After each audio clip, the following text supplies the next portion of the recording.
Ladies and gentlemen, please welcome Donald Trump Jr.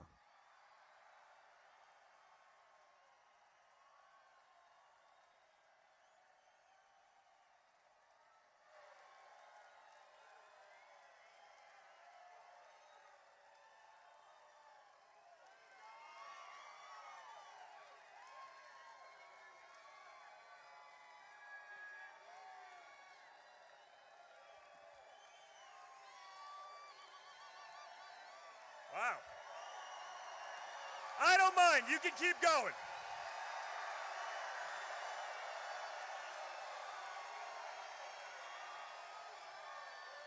Thank you. Thank you so much, Montana. Wow. Okay, you thought it was my dad, didn't you? That's what... that Junior gets him every time, right? They thought it was Junior. Well, thank you very much, guys. It's great to be back. I feel like I was just here 2 weeks ago headlining this in Billings. You know, it's funny. I get asked to do a lot of the political events, but when they ask, will you go out to Montana, how do you say no? All right? But this is the first time I haven't been able to turn it into like a full weekend excursion, so that's a bit of a disaster. This is just this, okay? But you guys make me feel really welcome, so it's awesome. I've been coming here for a long time, so this state means a lot to me. I'm, as many of you probably know, big shooter, big hunter, big fisherman. That's why I also feel ridiculous in this suit, but we're just gonna do it, okay? So I've been coming out here since I first got a car. I used to take a month off every summer. I would drive out west, live at the back of my truck, fish all the rivers in the west, and really got to know the state. And the reason I got into Montana politics was because I met your Senator Steve Daines in elk camp. I was in elk camp. I brought my little son out. This was Thanksgiving a couple years ago, my 6-year-old at the time. We were doing a good little family father-son trip and ran into Steve. And we started talking. What do you think? Did I shoot one? Come on, man. Come on. Unlike John Tester, who only started buying hunting tags when the GOP called him out for not being a hunter. You know that he went 15 years without a hunting license and he pretends to be like he's a hunter, right? He went 15 years until they called him out for it. That's why we call him Two-Faced Tester. You can't say you're one thing, you can't show up in Blaze Orange but haven't bought a hunting license in 15 years. That doesn't work in Montana, right?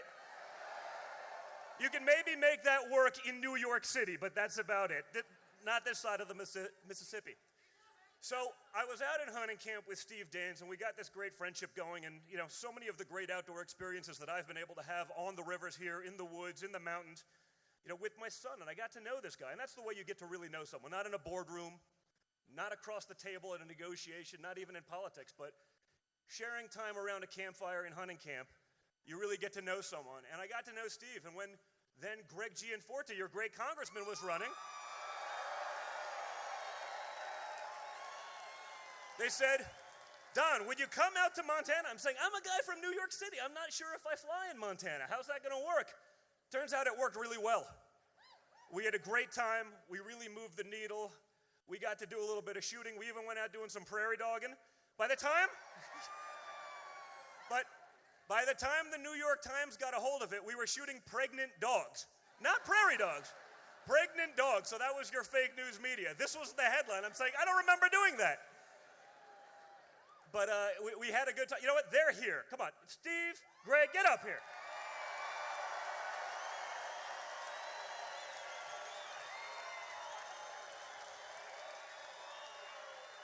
These guys are the real deal. I've gotten to know them, again, in hunting camp, having a good time. Why don't you say something, okay? He can maybe vouch for some of my New York cred, okay? Let me tell you something. Donald Trump Jr. is a heck of a shot. You don't want to get into shooting on this guy. He is a great shot. But I tell you what, every morning I wake up and I say, thank God Hillary Clinton is not president of the United States.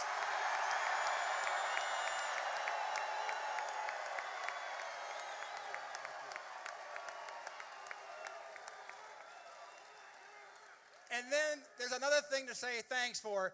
Thank God Donald J. Trump is.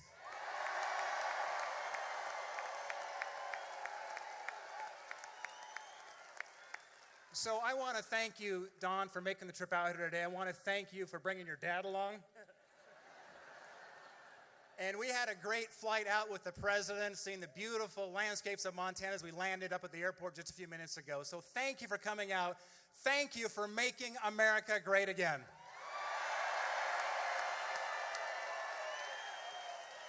Well, while we have it, Greg, come on, you got to say a couple words also. Yeah. Thanks, Don. Hello, Montana! Well, I got really clear marching orders from you all. That was to protect our precious way of life and drain the swamp. I am proud to serve with this great president, but we got some more work to do. His leadership, this president, has given this country hope again.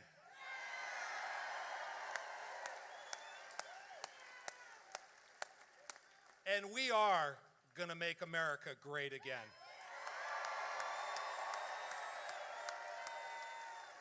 I am honored to serve as your only voice back in the House. God bless you and God bless this country.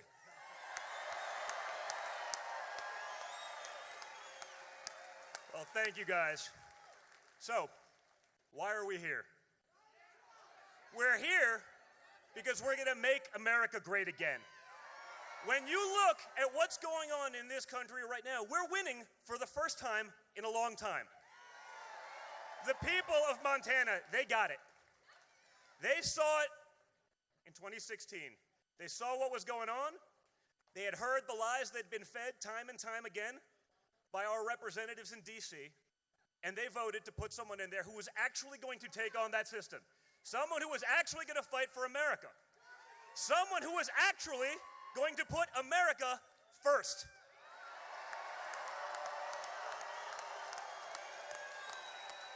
Now, it's hard to believe. It's hard to believe that we live in a time where talking about putting Americans first is like a bad thing, right? I mean, I feel stupid when I turn on the TV and I'm listening to these people. People in far-off lands who hate our guts. They hate our freedoms. They hate our religion. They hate everything about us. These people are more concerned about their feelings, that's a big deal these days, their feelings than they are about the safety and well-being of our kids and grandkids. And that doesn't work. When I look at the Democratic platform, I say, I don't know, I'm looking at the numbers. I see what's going on. I see all-time low unemployment, the greatest job reports ever. When the New York Times says, we don't have the words to describe how good these job numbers are, trust me, that was not easy for them to write. And they didn't like it. Not one little bit. I'm saying, what is the other side's platform? Hate is not a platform. Hate doesn't put food on the table. Hate doesn't educate your kids. Hate doesn't keep you safe. All of the things that we're doing, I can't think of a single measurement where we aren't better off today than we were 18 months ago.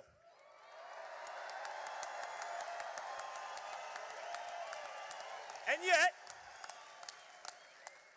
yet, they run on this platform.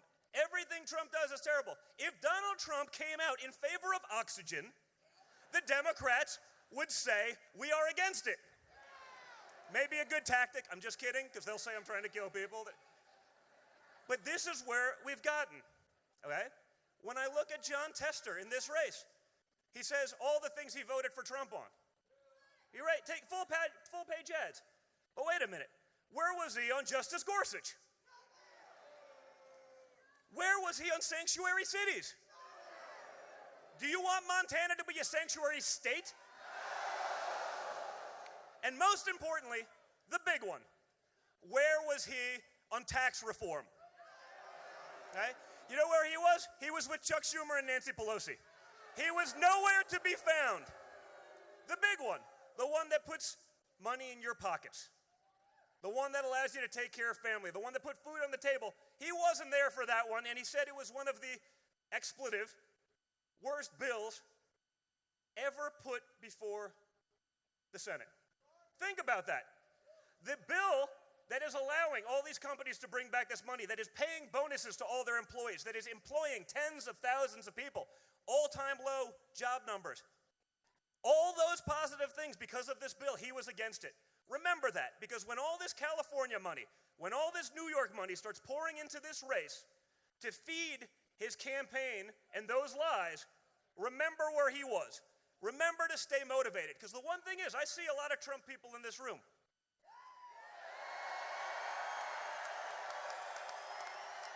But you got to stay into it. You got to have the same enthusiasm for all of these guys, and for Rosendale, and for everyone that you had for Donald Trump, because just because Donald Trump isn't on the ticket in 2018 doesn't mean that everything he has accomplished is not on the ticket. The other side wants to get rid of it all. You have to stay in this fight. You have to stay motivated. You have to get your friends out there, and you have to turn up to vote in November.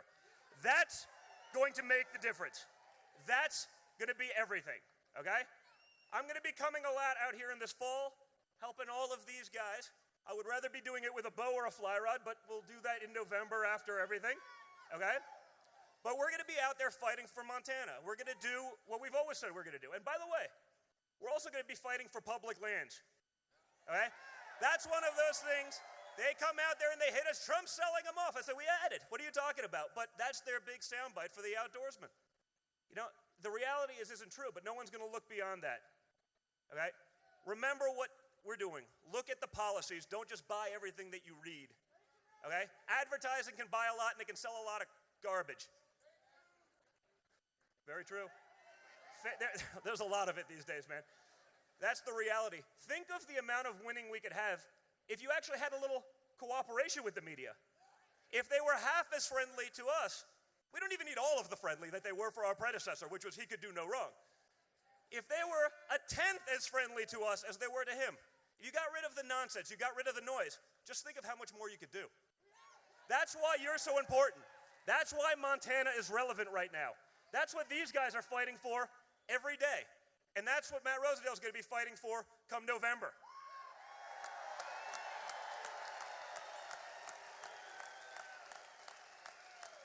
I want you to remember that.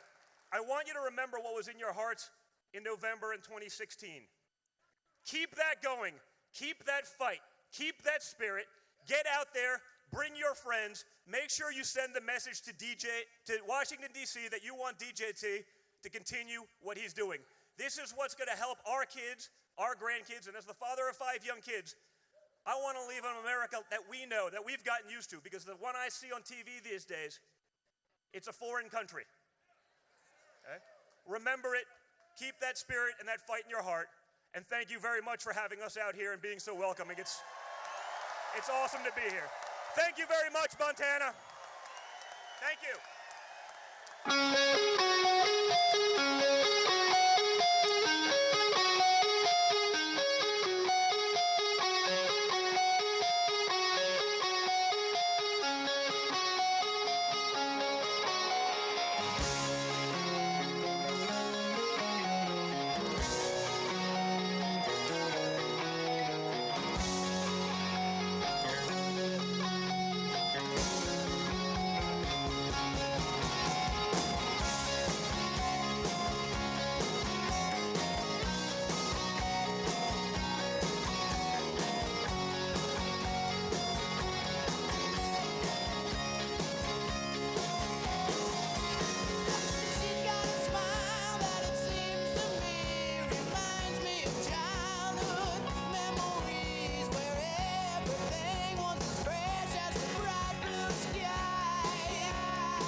Ladies and gentlemen, please welcome the President of the United States, Donald J.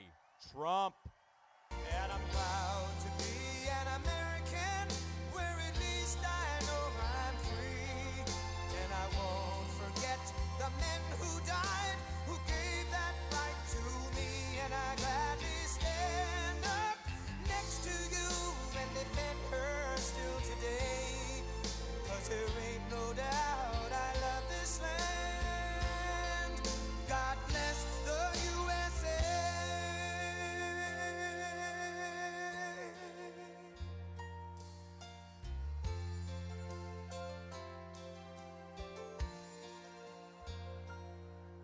From the lakes of Minnesota to the hills of Tennessee, across the plains of Texas, from sea to shining sea, from Detroit down to Houston and New York to LA, where there's pride in every American heart, and it's time we stand and say that I'm proud to be an American, where at least I know I'm free. And I won't forget the men who died, who gave that right to me. And I gladly stand up next to you and defend her still today. 'Cause there ain't no doubt I love this land. God bless the USA.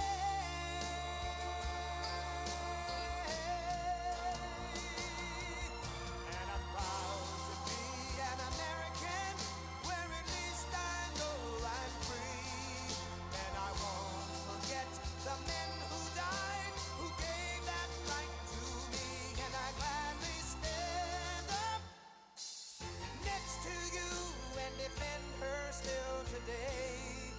'Cause there ain't no doubt I love this land. God bless the USA.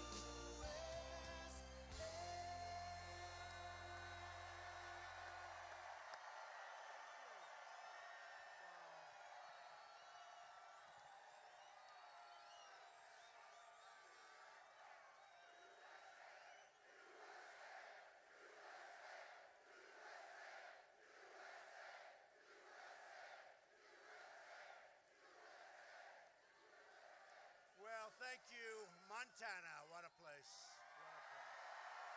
What a place. And it's great to be here tonight with thousands of proud, hardworking American patriots. Thank you. And outside, you probably know what's going on. There are thousands and thousands of people. And we've decided from now on we're going to put up screens and loudspeakers so people can stay around. Because this happens all the time. I said to my people, why didn't you get a larger arena? We can't, right? We can't. But those are great people outside, and I apologize, but there are thousands of them. And yeah, we really love them. But you people know real estate better. You know real estate better. So it's pretty good stuff. And you're inside, and I'm inside, and we love each other, and it's going to stay that way.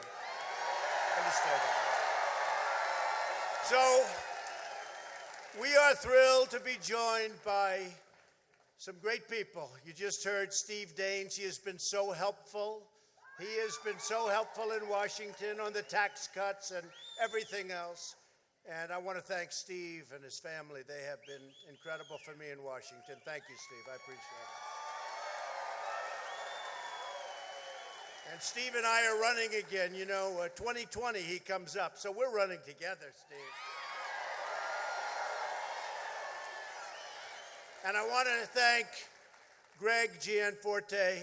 He's a member of Congress who has been 100% with us. Incredible success story. A lot of people don't know that, but Greg is an incredible success and did a really good job. And then he said he wants to give back. And Greg, you have been fantastic. Thank you very much. Appreciate it.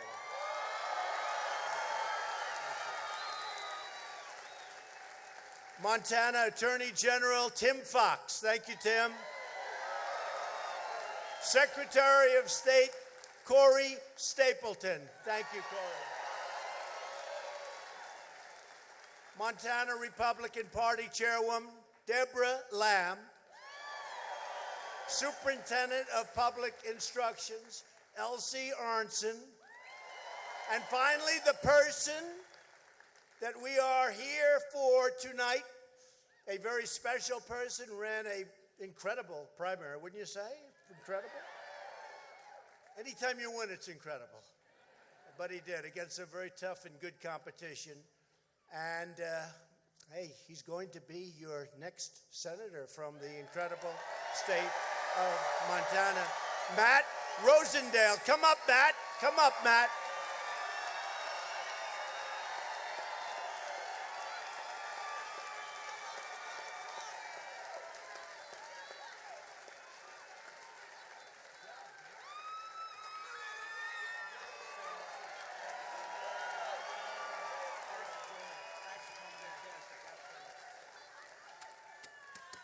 Hello, Montana. Do we have an incredible president or what?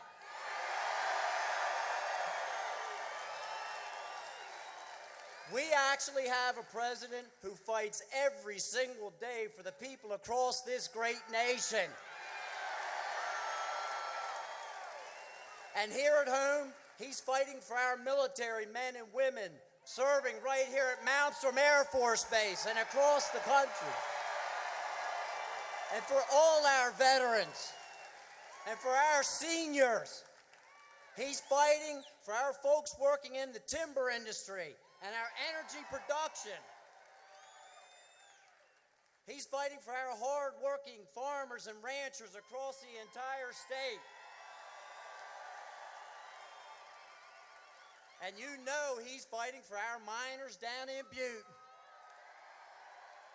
And those coal workers in Colstrip who produce that beautiful, clean coal. He's also fighting for everyone across our state who feels their voice isn't being heard, including the unborn.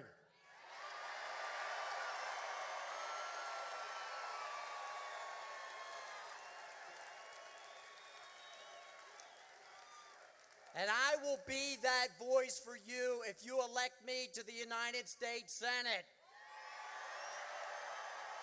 And I will fight for you every day because I mean business about standing with President Trump to make America great again. Because what's good for America is great for Montana. Today, I ask for your vote so that I can help President Trump continue his good work. Thank you, President Trump.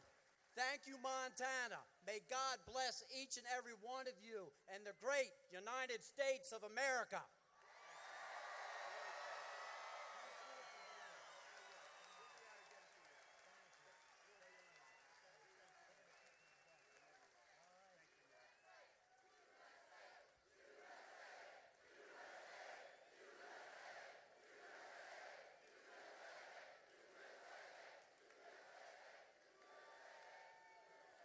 Thank you very much. That was great. This is a really good man. This is a man that loves the people of Montana, loves the people of this country. It's time to retire liberal Democrat Jon Tester.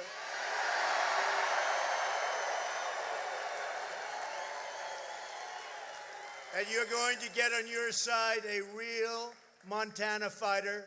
You see it. You've been watching for the last 6 months. He is a tough cookie. He's a fighter. He's going to fight for you, Matt Rosendale.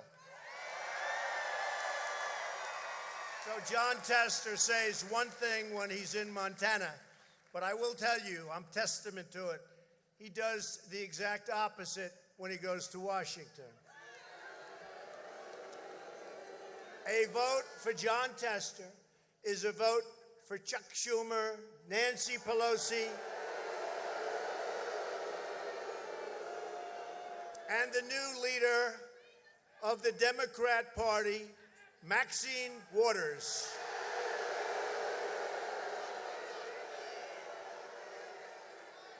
Where have they gone? John Tester voted no on repealing Obamacare. And even though we got a little surprise vote that evening, you all remember that evening, somebody came in with a thumbs down after campaigning for years that he was going to repeal and replace. But that's okay, because we, for the most part, have already done it. And we have great health care coming out, and it just came out 2 weeks ago. And we got rid of the individual mandate and lots of other things. Sometimes we have to do it the hard way, but that's okay too. John Tester voted no on tax cuts for Montana families. He voted no on cutting the estate tax or the death tax for your farms, your farmers, and your small businesses. Think of that one. Think of that one. But you got it anyway because we got it passed. So on your farms, for the most part, you will have no estate tax or death tax to pay. You can leave your farm, you can leave your small business to your children or whoever you want to leave them. Don't always leave them to the children. If the children aren't good children, don't leave them to somebody else. But you have no tax to pay. Pretty good, right? Nobody thought that was going to happen. Tester voted against it. John Tester voted no on legislation to stop late-term abortions. You wouldn't think he'd play very well out here. How did he get elected? I mean, I know a lot of people from Montana. You got to explain that one to me. How did he get elected? All right. You can right your wrong in November, okay? You can right your wrong. Matt Rosendale. John Tester voted no on Kate's Law. You know what Kate's Law is? That's legislation named for Kate Steinle, who was gunned down by a 5-time deported illegal immigrant. You deserve a senator who doesn't just talk like he's from Montana. You deserve a senator who actually votes like he's from Montana. Tester even voted no on enhanced vetting for refugees from terror-stricken countries. You believe this one? What's going on with that? The Democrats want open borders, which means lots of crime. We want tough, strong, powerful borders, and we want no crime, and we're going to protect ICE. We protect ICE. They protect us, and we protect them.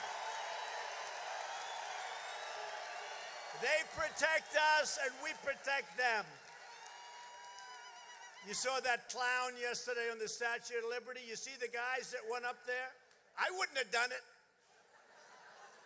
I would have said, let's get some nets and let's wait till she comes down. Just get some nets, really. You see those guys, the bravery of doing that? What a group. We protect ICE and our Border Patrol and our law enforcement and our fire department but we protect our people.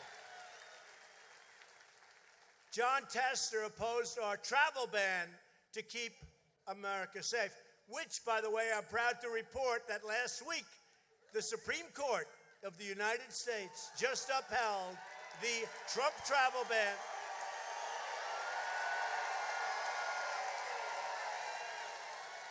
And they gave us the authority to protect our nation, keep our nation safe, to keep it safe. As you know, there's now a vacancy on the Supreme Court. And if you turn in Monday at 9 o'clock, I think you're going to be extremely happy with this election, right? And they're all great. They're all great. And I want to thank Justice Kennedy for his lifetime of truly distinguished service. And he had confidence in me. He left because he said, you're going to pick somebody great. And so nice. So nice. Great man, a great gentleman. John Tester voted against Neil Gorsuch, the incredible justice who supports fully our Constitution. That's a hard one to vote against, isn't it? Tester opposed many of our amazing judges, and yet I see John Tester saying such nice things about me. I say, yeah, but he never votes for me. He never votes. And it's all, I'd rather have him say bad about me, but vote, right? Yet John Tester voted for liberal Obama judges who tried to take away your Second Amendment, tried to take it away. Because Tester doesn't share your values. John Tester showed his true colors with his shameful, dishonest attacks on a great man, a friend of mine, a man that I said, why don't you run the VA? You'd be great. Navy Admiral Ronnie Jackson. And a report just came out, and I should have brought it because I would have read it, but it's long but beautiful for Ronnie Jackson. Secret Service are all over the place, and they wrote a report that what he said was so false and so untrue. It never happened. And they could have ruined a lesser man. But Dr. Jackson, I don't know, should I call him Admiral or Doctor? I'll call him both, Doctor/Admiral. He's a doctor, he's an admiral. His son is a top student at Annapolis, graduating this year. Incredible wife, incredible family. You know, I feel guilty. Admiral Jackson was getting ready to leave service, and he served many years admirably, not a blemish, perfect, beautiful person. A lot of you know exactly. He actually said I was healthy. You know, he was the one. When the fake news started saying, oh, why isn't Trump giving the physical? Why? Dr. Jackson and his staff, they went out, they gave me a physical. That was a physical. And when they said I'm very healthy, the news was devastated. They were devastated. They didn't want to hear that. But he's a great family man, and I said to him, I feel guilty. I said, hey, Doc, why don't you run the VA? You're a leader. You're an admiral. People admire you. He's an admired guy, or I wouldn't have done it. Well, sir, I wasn't really thinking of that. I say, Doc, you'll be great. Go ahead and do it. Sir, whatever your order, I will do. You know, he's like, even if he didn't want to do it, he said that to me. In fact, your great First Lady said to me that same day, well, did he want to do it? I said, I really don't know. He said he'd do it. But then when I thought about it, I don't know. But he said, if you ask, I will do it. But he didn't really want to do it. So I sort of feel guilty about this whole thing. Because what happened is he said, sir, if you would like me to do it, I'll do it. Wasn't what he had in mind. I put him into the world of politics. How vicious is the world?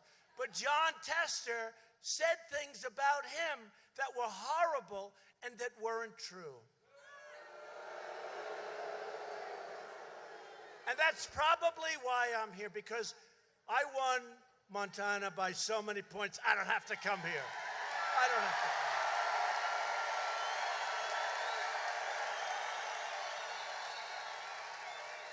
You know, a lot of people from states where we have these crazy big leads, we had 42 and 44. We won by 44 points over a Democrat. over a Democrat. We won one by 44 points over a Democrat. Now it was crooked Hillary, but still she's a Democrat. And, yeah, no, she gets special treatment. Sorry. She gets special treatment under the Justice Department.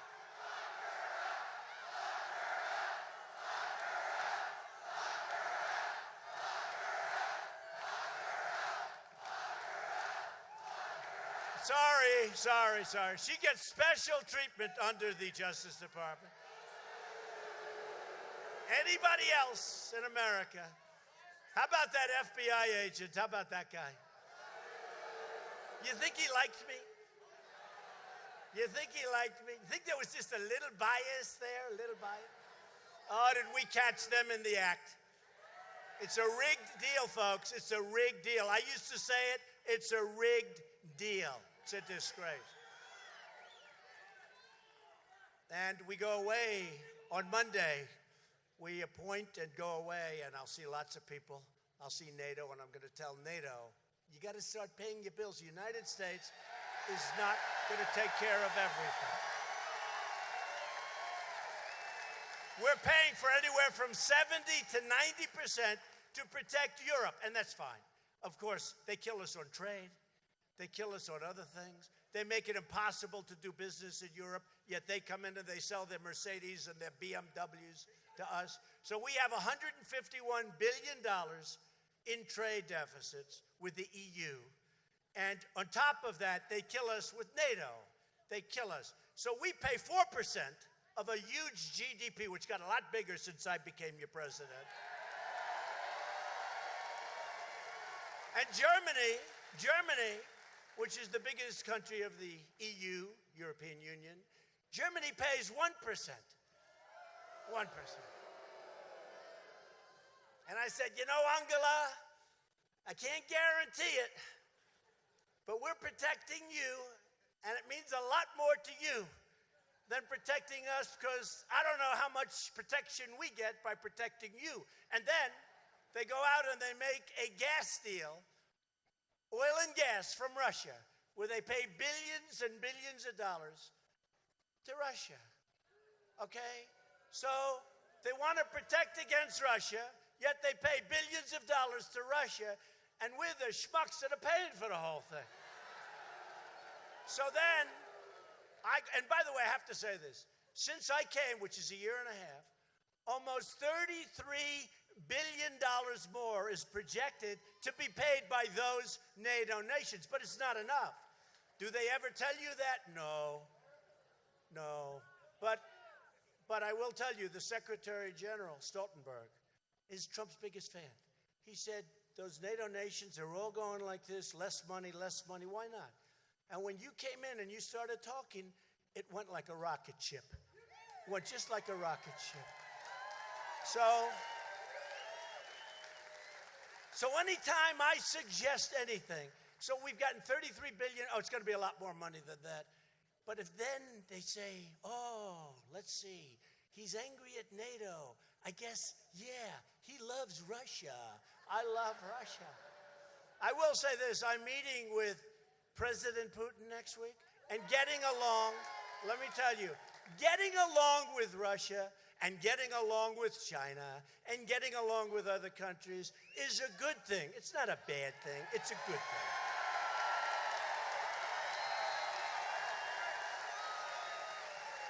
I would say for stupid people or for political people, because they're not stupid, all they are is good at obstruction, good at resisting. You know, the whole thing is resist, right? But every time it comes up, I will say this. I'm going to have to ask him this question. How bad has it been since Trump has been in? Take a look at what's happened. Take a look at, we've just increased our military spending. We're at $700 billion.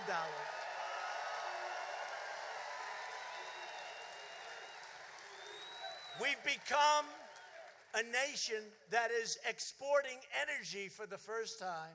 We're exporting energy. So many things. And you look at all the money that NATO's getting now. They're probably saying in Russia, you know, if we did like this guy, we made a big mistake. We'd rather have crooked Hillary Clinton I think they would much rather have Hillary. But getting along with other countries, and you're talking nuclear powers, in all fairness, getting along is really a nice thing. It's a smart thing. We're going to beat everybody. We have the greatest military we have now. Look, we have now, and hopefully we'll never have to use it. You know, the only way you're never going to have to use it, if it's so powerful, so good, so strong, that nobody wants to play games. And that's what we're doing. That's what we're doing. We'll never have to use it. And then, of course, we have North Korea, where, do you notice, 8 months? So during the Obama administration, it seemed like a missile a week. I mean, a lot of missiles going up, a lot of rockets going up, a lot of nuclear testing. They thought there was an earthquake the size of something they've never tested before. They said, where is it? Oh, it's in Korea someplace. They said, why don't you check nuclear weapons? It was a nuclear weapon, all right? So since the rhetoric stopped, you know, we had very tough rhetoric. Would you say that was a little tough, right? So remember, they said, he's too tough. He's going to cause a war. It's too tough. Now they say, he's too nice. He's too nice. He's too nice. I got along very well with Chairman Kim. I got along very well. That's a good thing that I got along well. Now, what hasn't happened in 8 months? In 8 months, first of all, we got our prisoners back before I even went, right? And I didn't pay $1.8 billion, by the way, in cash. We didn't pay 1.8, right? We paid slightly less than 1.8. We paid nothing. And yet, it was a very smart deal for North Korea. Goodwill is very important.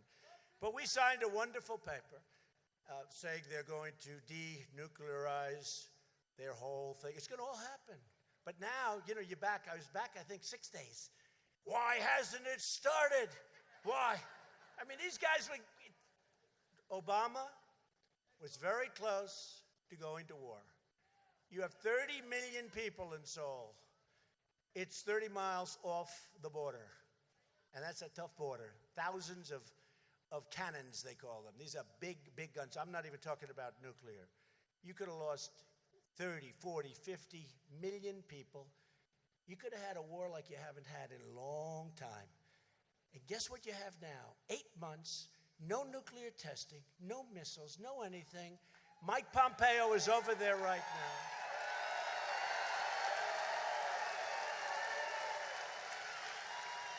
And they say, he, meaning me, these guys, the crooked press, they are so disarmed. They are so disarmed.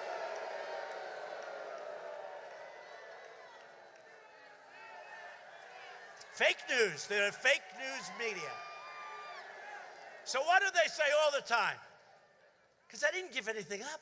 What do they say all the time? They say, he went there. I went there. I went to Singapore. We had a meeting. By agreeing to meet, you know, they can't come up with anything else. Like, I didn't give like Clinton and like Obama would have. You know, Obama couldn't meet. Now they say, well, Obama couldn't meet. They wouldn't see him. So I didn't have like Clinton where they gave him billions and billions of dollars and got nothing. Okay?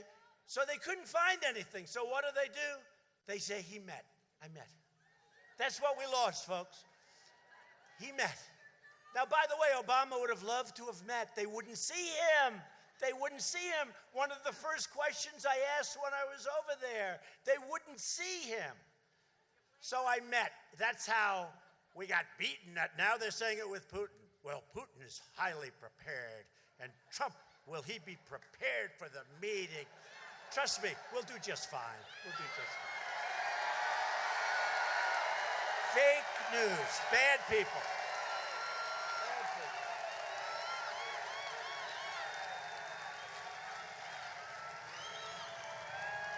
Will he be prepared? Will he be prepared? And I might even end up having a good relationship, but they're going, will President Trump be prepared? You know, President Putin is KGB and this and that. You know what? Putin's fine. He's fine. We're all fine with people. Will I be prepared? Totally prepared. I've been preparing for this stuff my whole life. They don't say that. They don't say that.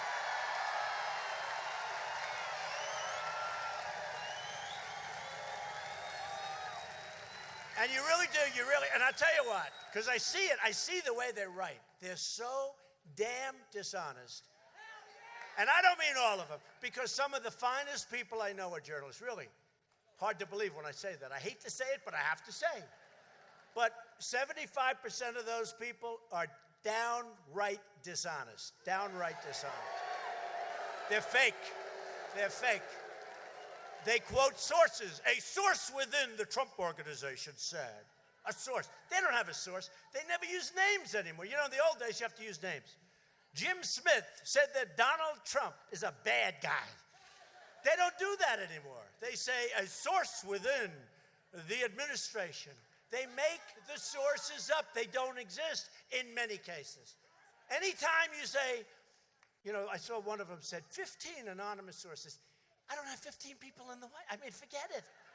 15 anonymous sources have said all sorts of stuff. These are really bad people. But here's the bottom line. We're here. How the hell did we get here? Really? How did we get here? How did we get here? So, if you look at John Tester, he signed up for the Democrats' radical immigration agenda, which is let them come in, and we believe, they say, in sanctuary cities where they house the criminals and others. We believe in strong borders and no crime. It's very simple. Strong borders. We believe in coming into this country legally. We believe in coming in legally. We believe in the merit system. So when you have a business and somebody comes in, and honestly, hate to tell you this, got to go with it. We are doing so well. So many businesses are moving back to this country. So many car companies are coming back into Michigan and to Ohio and to Pennsylvania and to North and South Carolina. We need people. We don't have the workers anymore. And by the way, that's something that's unique. You haven't heard that for a long time. Wages are going up, right? But we need people. But who do we need? We need people that come in under the merit system. Under the merit system. A vote for the Democrats in November is a vote to let MS-13 run wild in our communities. To let drugs pour into our cities. And to take jobs and benefits away from our hardworking Americans, and we're not letting it happen. Democrats want anarchy. They really do. And they don't know who they're playing with, folks. I said it the other day. Yes, she is a low IQ individual, Maxine Waters. I said it the other day. I mean, honestly, she's somewhere in the mid-60s, I believe that. He will be impeached. I will impeach him. Even the Democrats are saying, how are you saying that? They don't want to use that word because it gets the Republicans out to vote. They say, stay away from that word. Especially since he's done nothing wrong. That helps also, right? There's no collusion. No collusion. After spending $22 million, it's awfully tough. And the House just left and they said there's no collusion. Can you imagine this? It's all a ruse. This was an excuse for the Democrats who lost an election, who actually got their ass kicked. 306.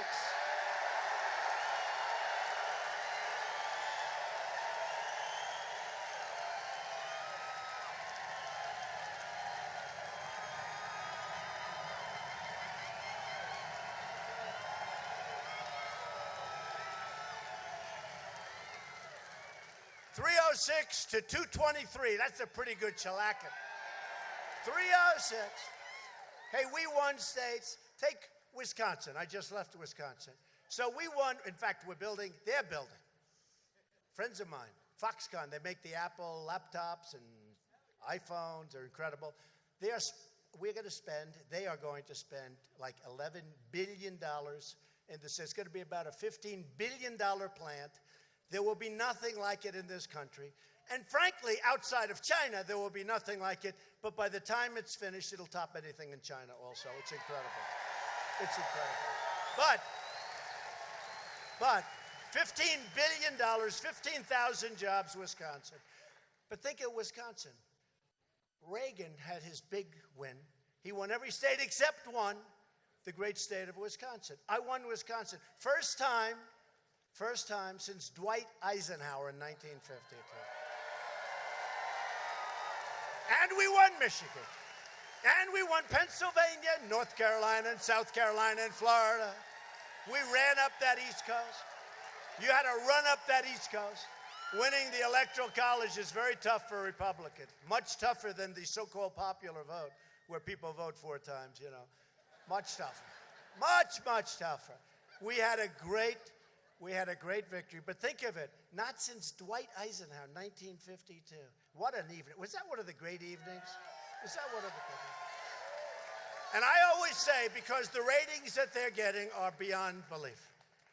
You know, the New York Times was ready to fold. It was going to close. And then I came along, unfortunately, and they sell. But don't worry, because ultimately, when I leave in 7 years from now, of course, they'll fold. They will fold.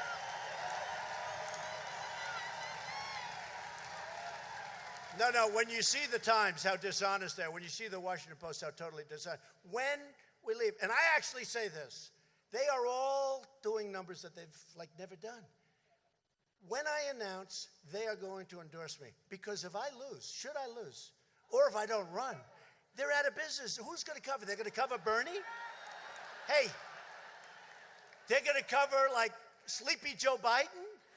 They're going to cover Pocahontas, who was... Think of it. Think of it. She of the great tribal heritage. What tribe is it? Let me think about that one.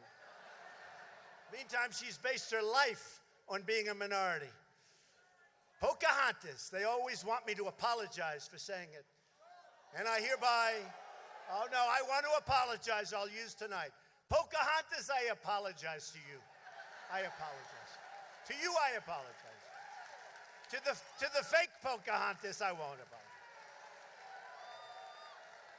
No, it's causing her problems. You know, that name's causing, because now even the liberals are saying, take a test. Take a test. You know, I tell you, I shouldn't tell you, because I like not to give away secrets, but this one. Let's say I'm debating Pocahontas, right? I promise you I'll do this. I will take, you know those little kits they sell on television for $2? Learn your heritage. Guy says, I was born in Scotland. It turns out he was born in Puerto Rico, and that's okay. It's good. You know. Guy says, I was born in Germany. Well, he wasn't born in Germany. He was born someplace else. I'm going to get one of those little kits. And in the middle of the debate, when she proclaims that she's of Indian heritage, because her mother said she has high cheekbones. That's her only evidence, that her mother said she had high cheekbones. We will take that little kit and say, but we have to do it gently. Because we're in the Me Too generation, so we have to be very gentle. And we will very gently take that kit, and we will slowly toss it, hoping it doesn't hit her and injure her arm. Even though it only weighs probably 2 ounces. And we will say, I will give you $1 million to your favorite charity, paid for by Trump, if you take the test and it shows you're an Indian, you know. And let's see what she does, right? I have a feeling she will say no, but we'll hold that for the debates. Do me a favor, keep it within this room, because I don't want to give away any secrets. And the press is very honorable. They won't. Please don't tell her what I just said. Democrats are launching outrageous attacks against our incredible law enforcement and our ICE and Border Patrol. The new platform of the Democrat Party, and by the way, I call it the Democrat Party. It sounds better rhetorically. You know, I wrote bestsellers. I guess I speak well. You know, we turned away thousands of people. They never say I'm a great speaker. Why the hell do so many people come? Why do I don't think it's true. Why do they come? Why?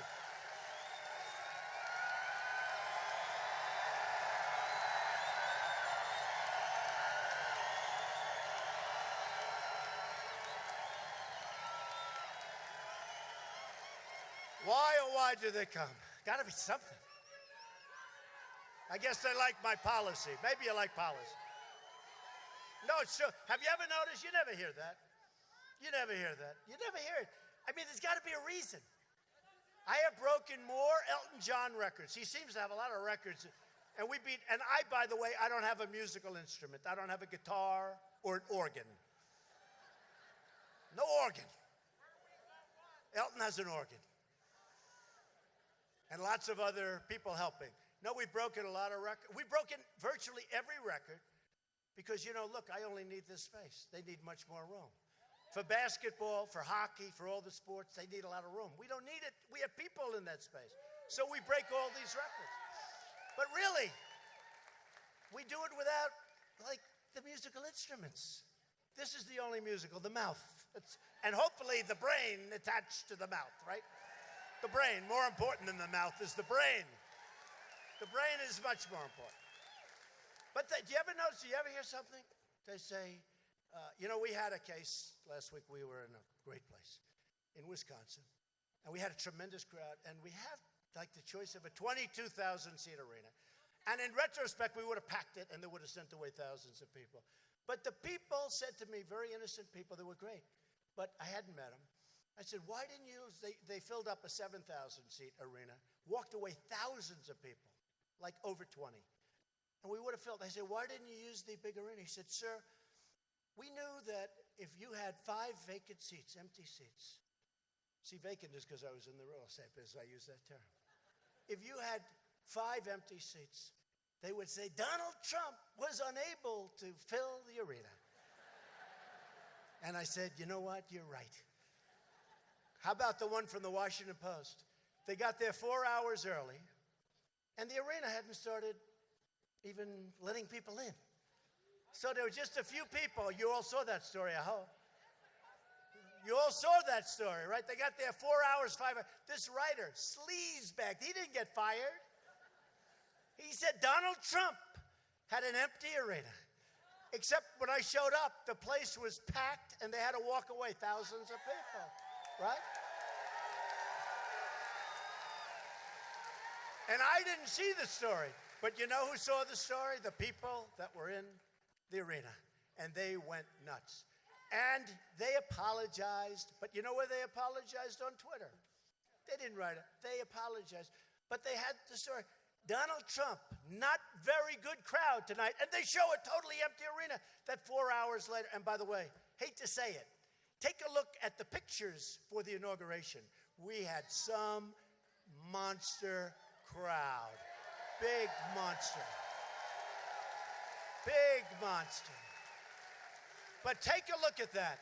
So they show an arena before the people started coming in. There were a few people, 4 or 5 hours ahead. And they apologized. It's a disgrace. But let me just tell you, the Democrats, we call them the Democrat Party. You know why? The Democratic Party sounds too good. It sounds better, doesn't it? I always hate saying the Democrat Party. And a lot of people say you made a mistake. Well, actually, the name is the Democrat Party. The Democratic Party sounds too good, so I don't want to use it, okay? The new platform of the Democrat Party is to abolish ICE. In other words, they want to abolish immigration enforcement entirely. That's what they want to do. They want everybody coming in. And you know, the beauty with ICE, they're so tough. When you have these MS-13 thugs come in, ICE goes in and wipes them out like nothing because they're much tougher. They wipe them out. And they liberate towns on Long Island and other places. You know, it's like you're occupied. It's like a nation is occupying your country. So we're taking them out by the thousands. And if it weren't for ICE, we wouldn't be doing it. These are savage gangs, MS-13 and others. We will not stand for these vile Democrat smears against our law enforcement. And that includes our great police. That includes our great Border Patrol. That includes our military, where they're always fighting against funding for the military.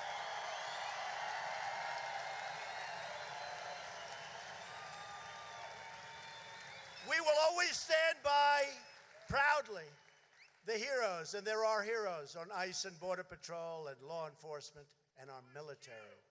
Every day I'm president, we will track down the gang members, drug dealers, child predators, and criminal aliens that we find. We will get them, we will throw them the hell out of our country or put them in jail.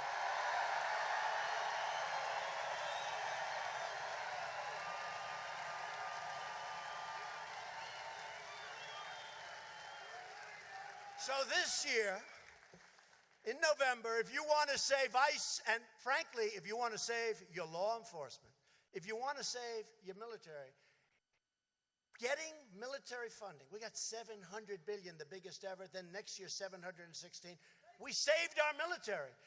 Getting military funding from these Democrats is almost impossible. They don't want it.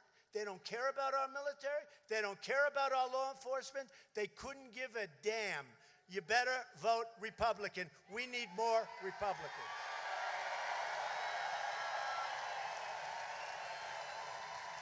If you want to protect your family and your community, then you have no choice. You have to vote for Matt. You have to vote for Republicans. If you want to have a country, if you want borders, how about borders? Wouldn't it be nice to have borders?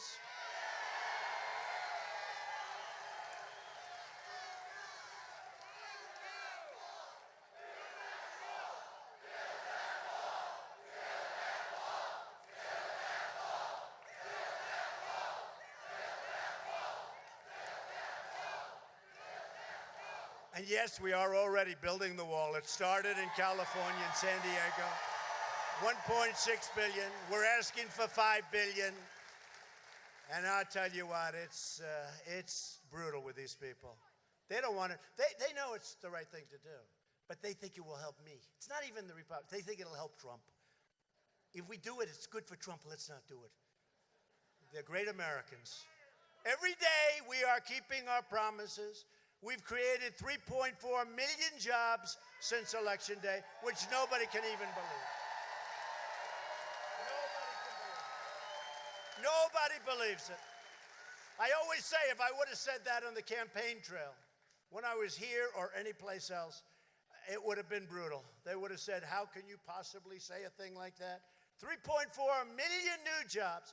Unemployment claims are at a 45-year low. African American and Hispanic American unemployment have reached the lowest levels in the history of our country. Remember, what do you have to lose? Remember? What do you have to lose? People didn't like it when I said that. What do you have to lose? Guess what? We're right. In fact, a new poll came out last week. We were up in like a week, 10 points with the Hispanic community. 10 points. Because they want to be safe. Unemployment among women is at the lowest level it's been in 65 years, and within a couple of weeks, history. Our economic policy can be summed up in 3 very simple but beautiful words: jobs, jobs, jobs. Since the election, we have lifted 3 million people off of food stamps. And by the way, on a humanitarian basis, that's a great thing. Do you know how much money we save by doing that as a country?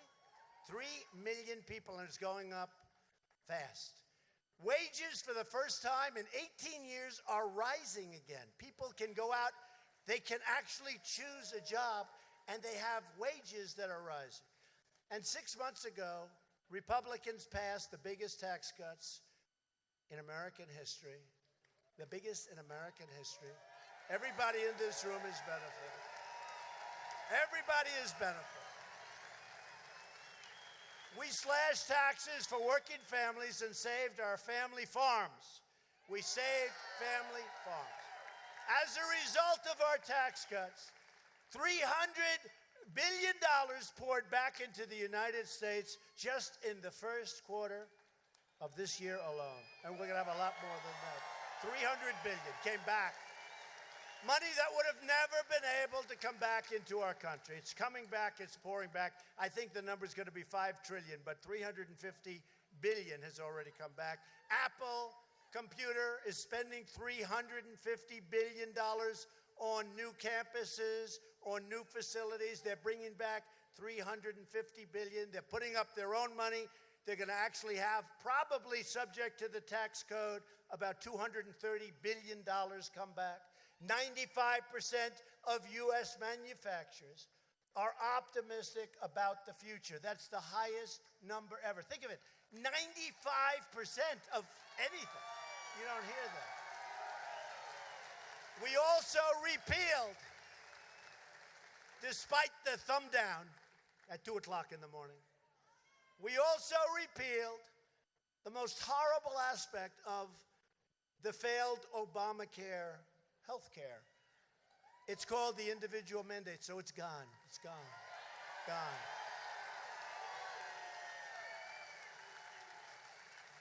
It's gone. And, you know, that was where you had to pay a lot of money for the privilege of not having to pay for bad health care, okay? One of the truly rip-offs. That was a big rip-off, but we got rid of it. So all of you people, how many people were you paying for not to have it? A lot of people, right? Yeah, a lot of people. A lot of people, they paid not to have health care. That doesn't work.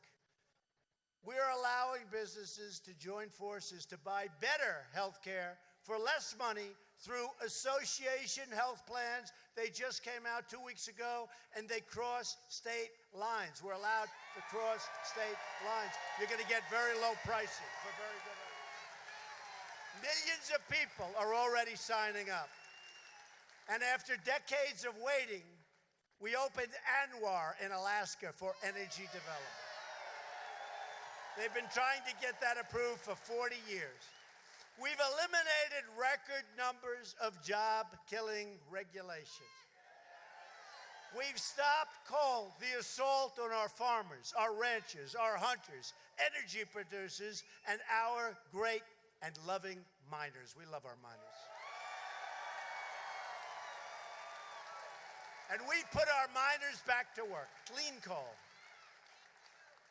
We are proudly and strongly protecting our public lands for future generations. You see that. You see it all over. You see what we're doing. You see legislation. You see what's happening. We approved the Keystone and the Dakota Access Pipelines right away. 48,000 jobs. 48,000 jobs. We withdrew from the job-killing Paris Climate Accord.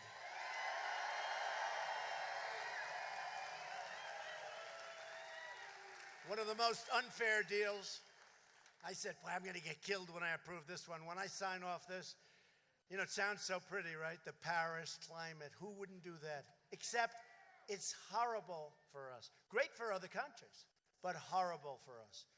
We took historic action to safeguard your constitutional freedoms, protecting religious liberty, defending the Second Amendment, and confirming a record number of circuit court judges.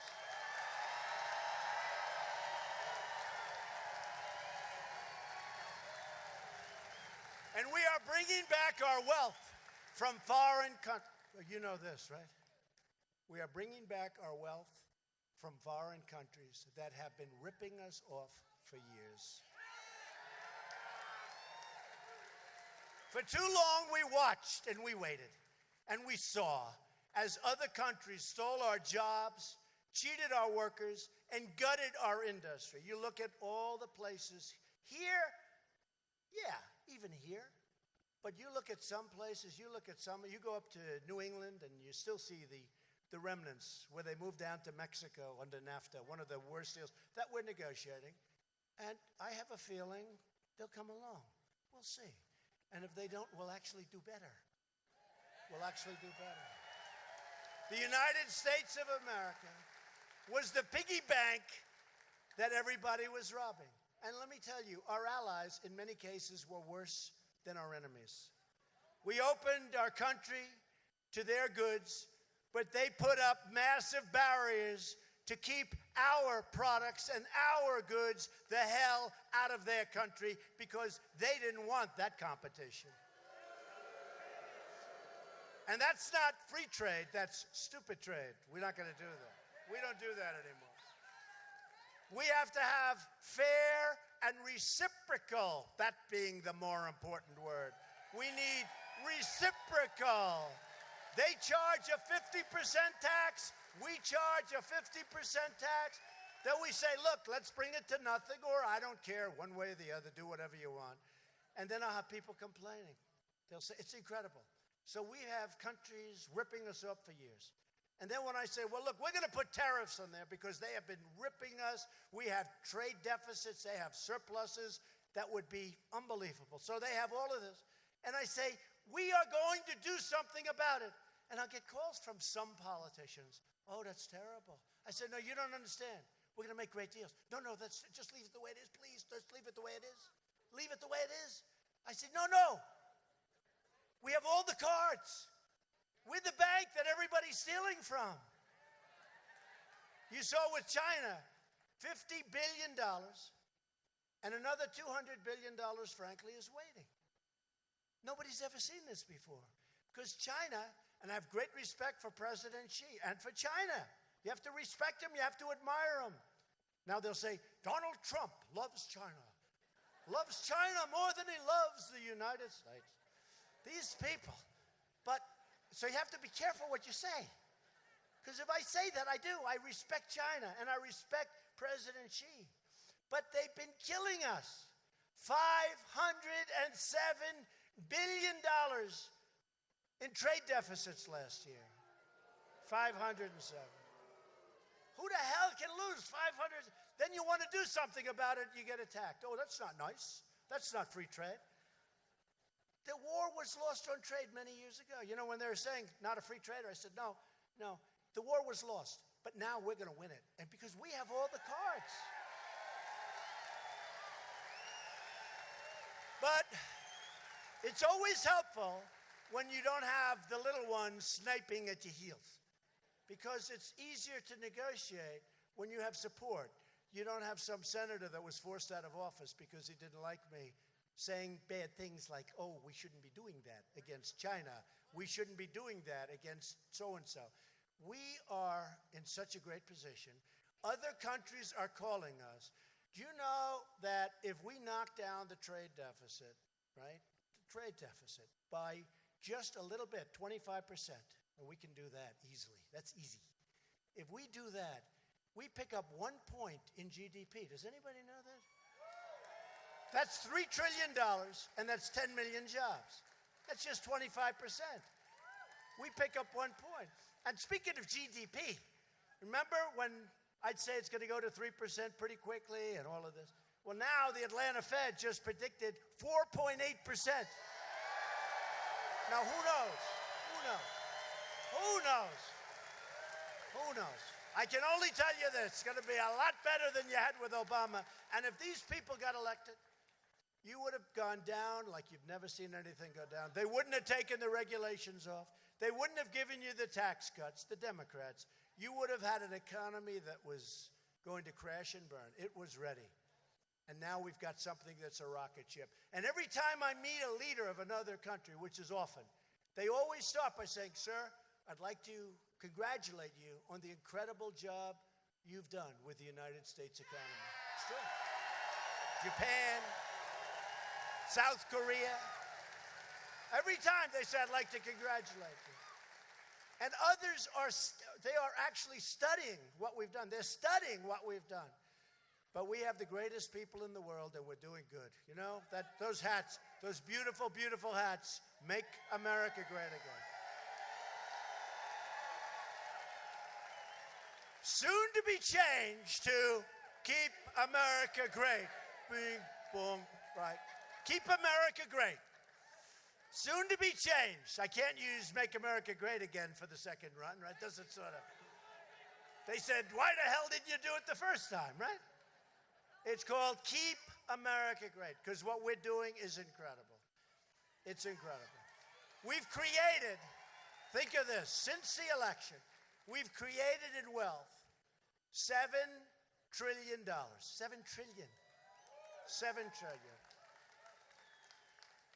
We're the fastest growing nation on an economy basis. Maybe it's for the big nations, but I heard nation.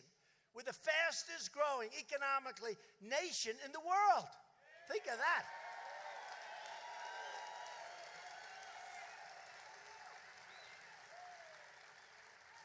I add the big nation because they're probably back. I don't know. Maybe it said big nation. Whatever it is, we're doing really well.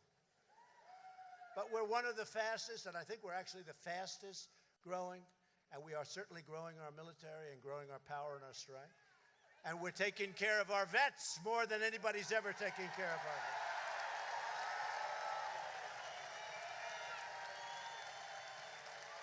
Thanks to Republican leadership, America is winning again. We're winning. Remember, I tell you the story. And America is being respected again all over the world. Been a long time. We're respected. Somebody said, could you tell the winning story backstage? I said, they've heard it. But Steve Daines, great senator, comes up to me. And I say, hi, Steve. And he's going to say, sir, the people of Montana, they're really tired, sir, of all this winning. Too much. They can't take it anymore. They can't take it. We've got to slow it down, sir. They can't take it. I say, Steve, go back to the people. He's going more. Go back to the people and say, I'm sorry. I cannot honor that request. We are going to win, and we're going to win more. We are going to win like we've never won before.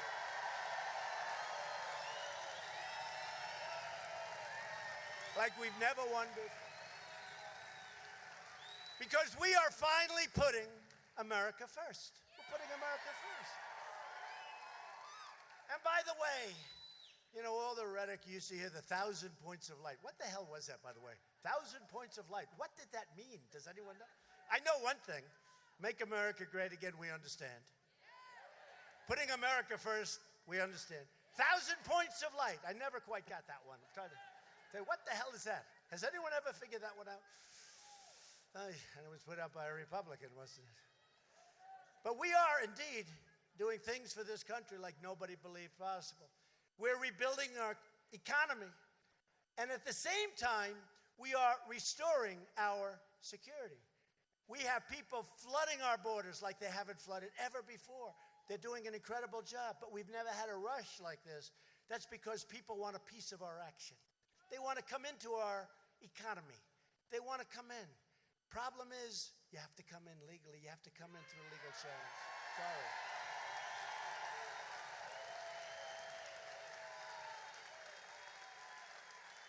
All of that money that we've secured for our military, all of that, I've directed the Pentagon to begin a process of creating a sixth branch of the United States Armed Forces called the Space Force. You have the Air Force, you will have the Space Force.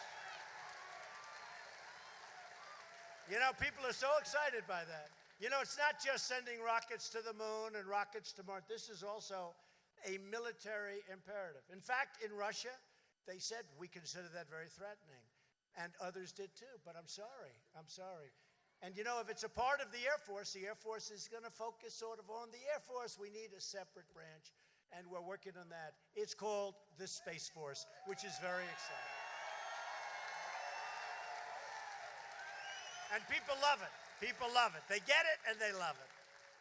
We passed a landmark VA accountability law that everybody said could not be passed.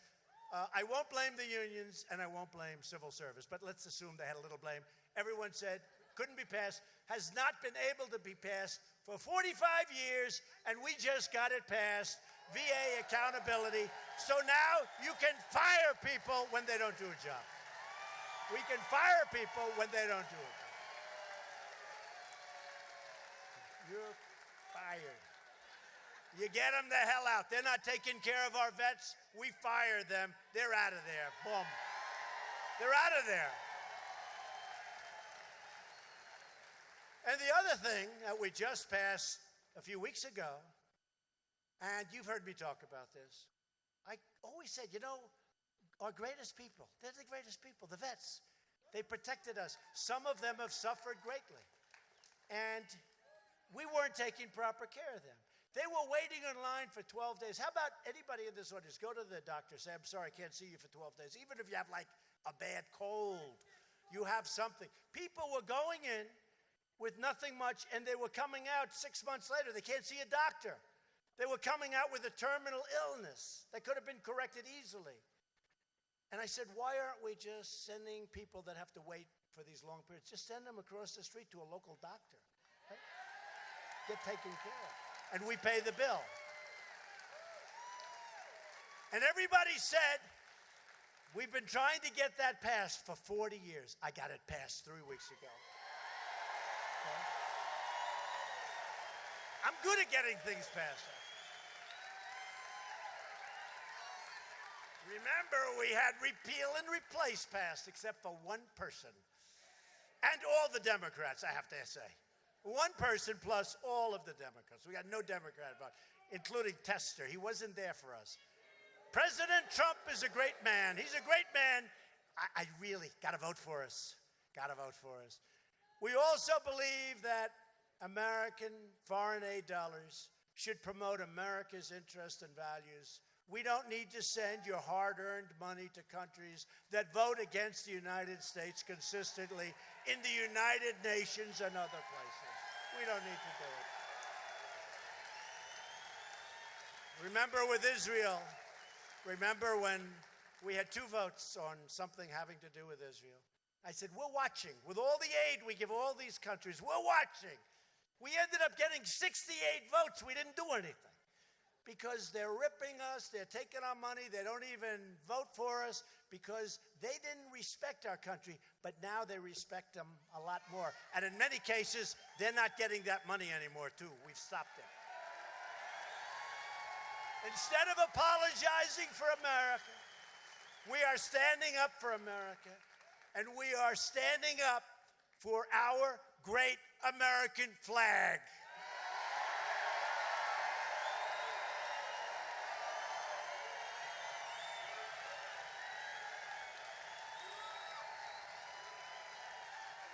Hey, how about the NFL? Look, I don't want to cause controversy.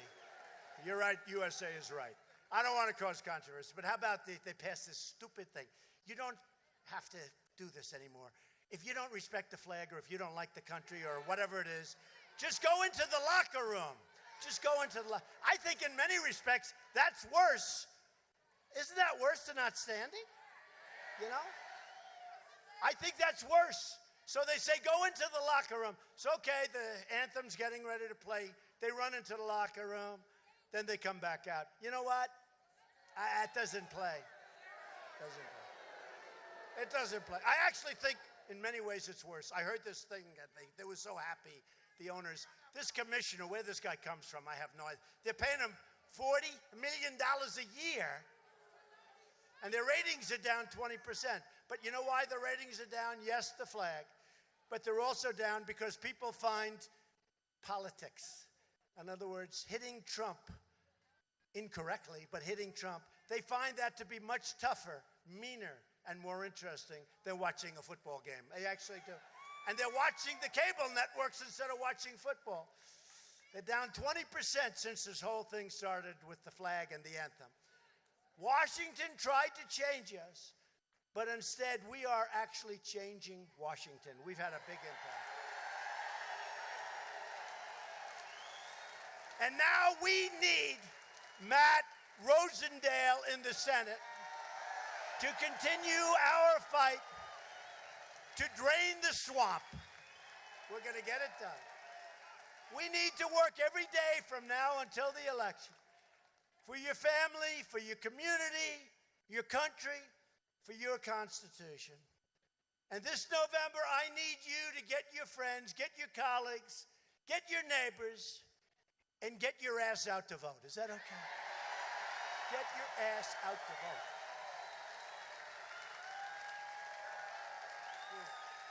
Vote for Matt. They're going to say, oh, that was not presidential. Watch. That was not presidential. Did I ever tell you how easy it would be for me to be presidential, you know? Like we're all, me, you, we're really smart people. I have, by the way, the most loyal people in the world. They're the smartest people. They're the toughest people. They're the greatest people in the world.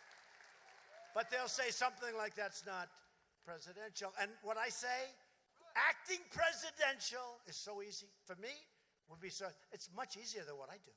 Much easier. And sometimes I have to do it. You walk up to the microphone, right? Good evening, ladies and gentlemen of the great state of Montana. You have to put a little emphasis, right? This is wonderful to be with you tonight. Thank you for being here. Goodbye. Now, the people of Montana, they know. Loyal citizens like you help build this country, and together we are taking back our country, returning the power where it belongs, to the people.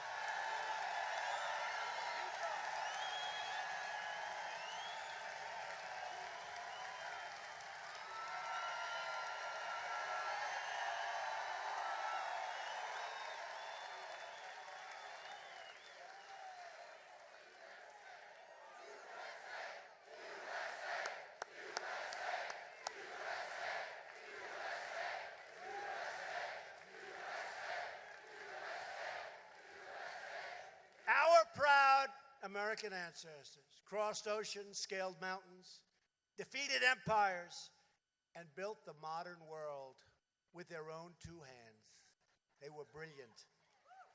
This state, the state of Montana, was forged by incredible pioneer men and women who braved the cold and tamed the wilderness to build a beautiful life right out here in the open. And I did look at those skies. You know, I heard so much about your skies. I heard so much about your skies. I wrote in, I looked at those skies. Not seeing pollution is a wonderful thing, right? Wonderful. Those are beautiful skies. These Montana pioneers were tough, and they were strong, and they were brilliant. They didn't have a lot of money. They didn't have a lot of luxury, but they had faith, they had heart, they had grit, and they had each other. They had each other. And above all else, they loved their families, they loved their country, and they loved their God.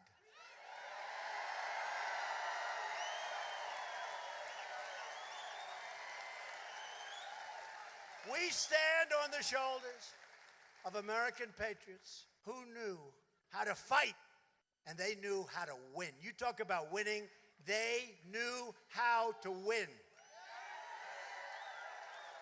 And with your help, your voice, and your vote, we are going to keep on fighting, and we are going to keep on winning. And the truth is, you will never, ever get tired of winning. Never. We won't back down. We won't give in, and we will never, ever surrender. We will never, ever quit. We go forward to victory.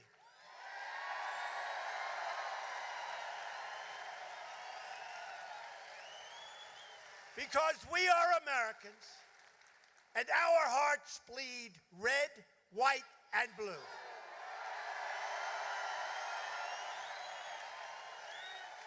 We are one people, we are one family, and we are one glorious nation under God. And together, we will make America wealthy again. Soon, we will make America strong again. We will make America safe again. And we will make America great again. Thank you, Montana. Thank you.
nation.